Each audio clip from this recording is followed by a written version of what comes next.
Tech Reimagined, redefining the relationship between people and technology. Brought to you by Endava. This is Tech Reimagined. Welcome back to Tech Reimagined. I'm Bradley Howard and I'm glad to invite you to the latest episode of our show. Running now into our third season, this podcast explores how technology is influencing the fabric of our society. That's how we live, the way we work, and how we do business. And our guest today is CISO, that's Chief Information Security Officer and security expert, Greg Van der Gaast. For today, we thought about discussing the complicated relationship between having an ever-growing digital footprint, using data ethically, and keeping it secure. Welcome, Greg. Thanks for having me, Bradley. It's wonderful to have you on the show. So can you tell us a bit about yourself and what you've been up to lately?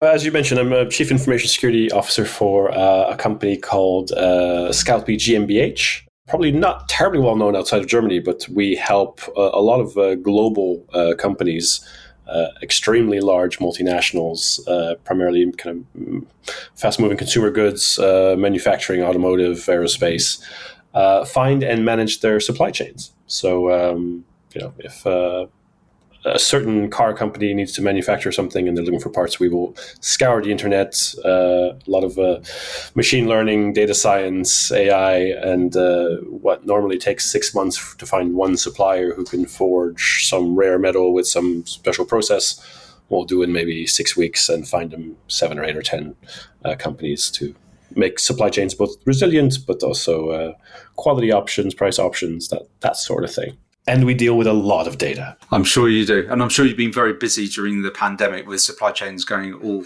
completely skew-with.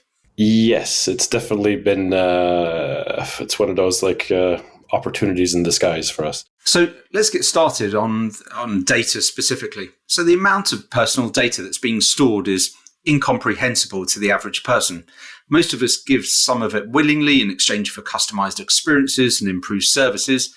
And a small percentage of people are aware of the full extent of their digital footprint and how their data is used. So what's your opinion on how individuals and companies are creating the ethics for our data? How they're guiding the creation of it, of the ethics themselves, is a really good question because it's quite murky. I think the ethics are probably being stretched quite thin in a lot of places. And I think funny enough, I think some people are becoming a little bit aware of that. There's some pushback on Facebook, for example, although I'm more connected with security and IT people, so I'm probably seeing a lot more than that than the average Joe is. And in terms of consumers, I think people are actually really, really unaware, incredibly unaware.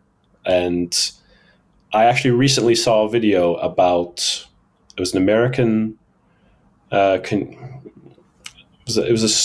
guess it was a grocery store, a food shop store, but they sell everything as they do in America. And they had worked out, based on shopping patterns, when someone was going to be having a baby, just based on what they were buying. But quite often they would predict this before the people buying those products were even aware that they were pregnant themselves. Just because they figured, people start getting urges for this or that, or they don't realize but they're pregnant, but they're feeling a bit wheezy, like some kind of like physiological response. So they buy a bit more of this or maybe a bit more of that. And it was incredibly accurate. And they actually they had customers, like parents of very young women who, their parents didn't know they were pregnant, outraged at them receiving these targeted ads about pregnancy things, and then having to come back and apologize, like, you guys knew she was pregnant 6 months before we did. And this is 20 years ago. This is before Amazon. This is before any of that stuff. So you can only imagine how sophisticated the data science is and how much information about our lives can be extricated from a little bit of information, let alone what they have now. And especially, you look at Google, you look at Facebook, or now Meta, they have so many data points. People who think that they're being quite private, revealing relatively very little information about themselves online, would be shocked to know how much these companies have actually figured out about them. So the ethics, I don't really think they're there. That's a terrible answer, but that's my answer. Who do you think will create the ethics? Do you think it'll be consumers? Do you think it'll be the companies themselves? And I'm talking about the giants themselves, the Googles, the Facebooks, etc. Do you think it's governments? I think Apple is an interesting case right now because I've seen Apple adverts dedicated entirely to protecting your privacy. So they know they're spending marketing money showing this to consumers because they know that it will win their favor. They are starting to see that consumers are aware enough.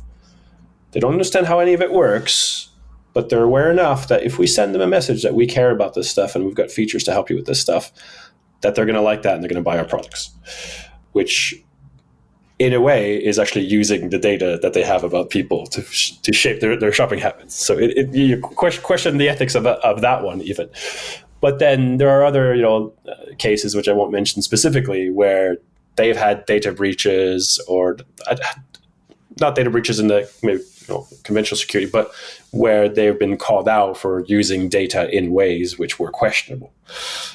So the question is, are companies? I think companies will drive it, but they'll drive it in such a way that it's a marketing activity and will land them business. So in many ways, they are driving the ethics as an excuse, or not as an excuse, but as a sales ploy more than actual ethics, because in the background, they're still quite being unethical. And I think consumers will shape the demand, but the demand is being met with a response of, we can sell you more stuff because you care about this, without actually doing it in the background. And the consumer will never know what the actual internal processes are because, fair enough, they're secrets. They're commercial secrets. You're not allowed to know them, and there's legal commercial reasons why the end consumer isn't allowed to know what is happening with their data.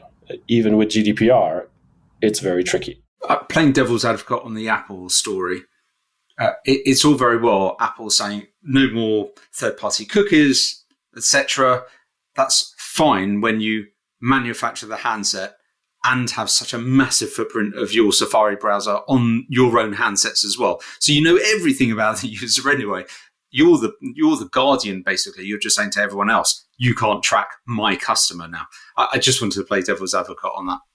Yeah, which is fair enough. You can't track my customer unless you give me this extra money, or we'll use it as a competitive advantage because we have such a monopoly on this data. Our interaction point with the world is primarily our phones for most people. So they have a tremendous platform for gathering that data.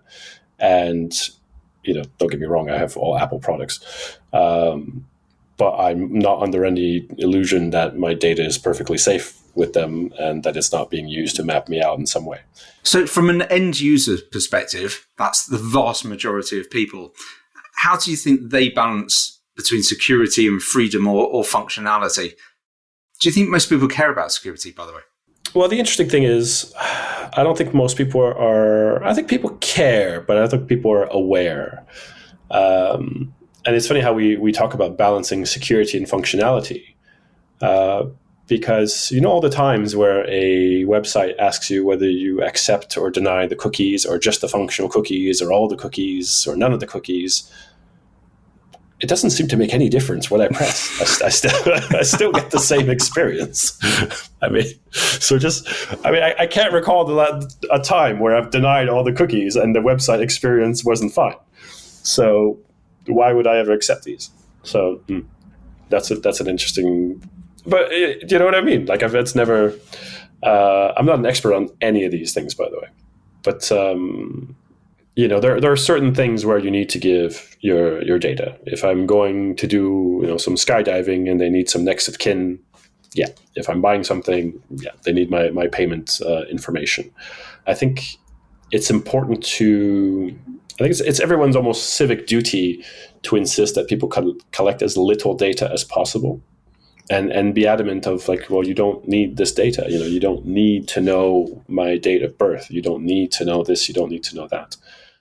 It's interesting you saying that, actually, because although I have a good idea of what goes on behind the scenes on a lot of these products, I like to remain signed in on Google Maps and some other apps because I find functionality like, you search for a business and then a year later you're around a particular area and it says you once visited this place. I find that quite interesting because I can't remember why it looks a bit familiar.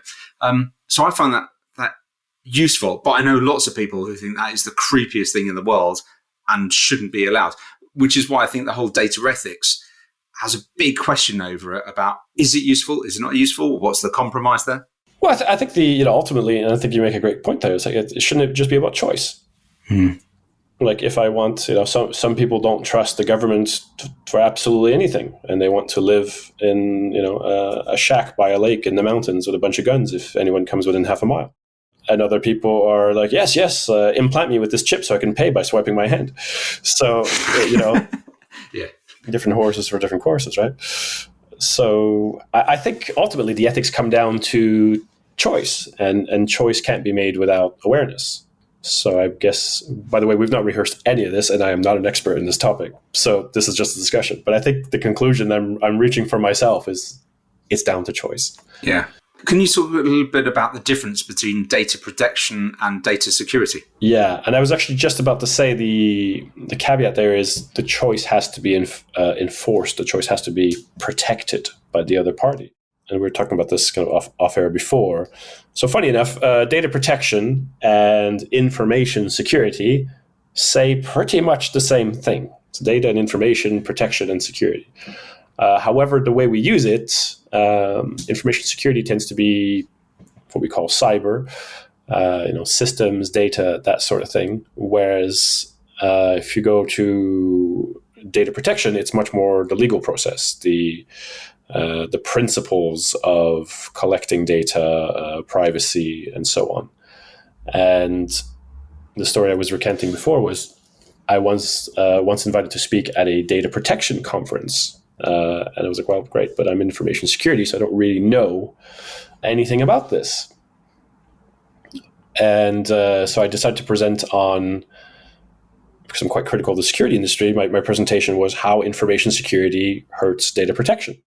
And I was explaining to this audience, which is all, DPOs, lawyers, intellectual property lawyers, privacy lawyers, and how they're focused on, you go to a website, you get the cookie notification, you sign up for this, your name is stored there, it's stored securely. There's a mechanism for you to request information about what we have stored about you. You are allowed to request that your information be purged. We have a mechanism by which that happens, blah, blah, blah, blah. And they do this tremendous job of thinking all these processes out to make sure that you have all these abilities and possibilities as a consumer to protect your information, recall your information, have someone delete your information, all this and that. What none of these people realize is that most of the time this will be on a database that hasn't been updated or patched in 6 years, where the password is admin, and it's sitting on the internet, and some 13-year-old kid is going to, they're very worried about protecting each individual data record, but some kid somewhere is just going to log into it and steal 4 million records in one shot. No one gets upset because 2 or 3 records were lost because someone mishandled a piece of paper on a desk. They get upset when your entire customer database of X million people is lost. And I think that's where, the point where privacy, what we call data protection, and security, information security meet, there's a bit of a vast chasm there.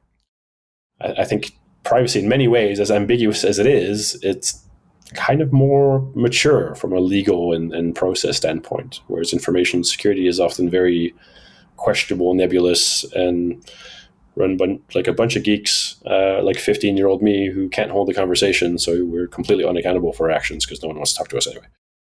So, and thinking of you as a consumer, do you trust that most companies keep your data secure?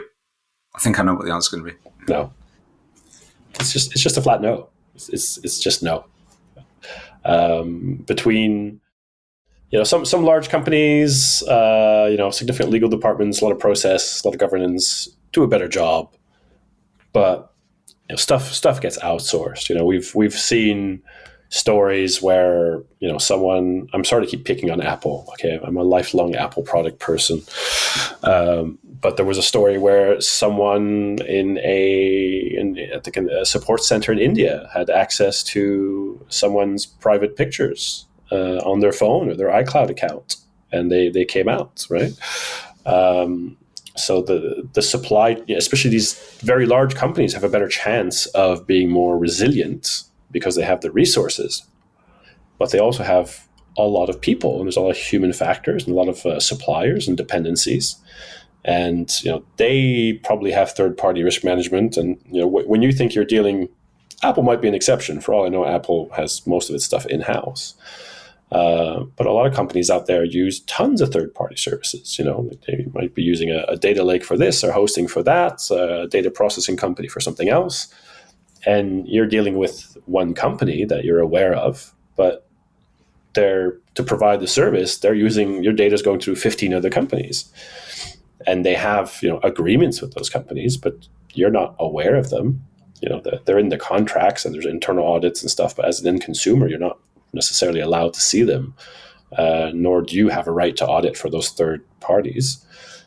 So if you request some information about your personal data from the company you actually did business with, and then they ask one of their suppliers in the supply chain, like, hey, can you validate this? And then they lie to them, then you don't know. They're just going to feed you back to the answer. So yeah, it becomes, the bigger the chain gets, whether it's one company with just the sheer scale of factors and people and locations, or smaller companies that are reliant on other companies, where you get a chain of dependencies, the bigger it gets, the more difficult it is to actually protect data, especially when people are constantly pushing to drive value out of data. Data science is an incredible thing, and we use it to drive business. We try to find ways of making money out of data. And every day we use Google, we do searches, we watch videos. We don't have to pay for any of this stuff, and yet people are making a killing off of it. It's like we're getting free stuff, and yet someone's earning money off giving it to us. And it's only when you do that, the expression, if you're not paying for it, you are the product. And you have to be aware of that. You are the product. You're selling a part of yourself to get this service, to get this convenience. And that's just the equation. There's no way around it. And that's it. So as a chief information security officer, how do you behave with your technology? Do you take a photo and then make sure that it's not uploaded to any cloud, and you come home and you save it to a floppy disk? No. I do think like a lot of people in security especially really are like that. And I go to even some of my own employees, like you go to their house, or you see their setup in the background, and it's like they've got a bunch of Linux machines and separate storage drives, and everything's triple encrypted, and I'm like, yeah, whatever. If someone really wanted to embarrass me, it would probably be pretty bad. And then you also have to live your life at some point, because it'd be impossible to compartmentalize everything.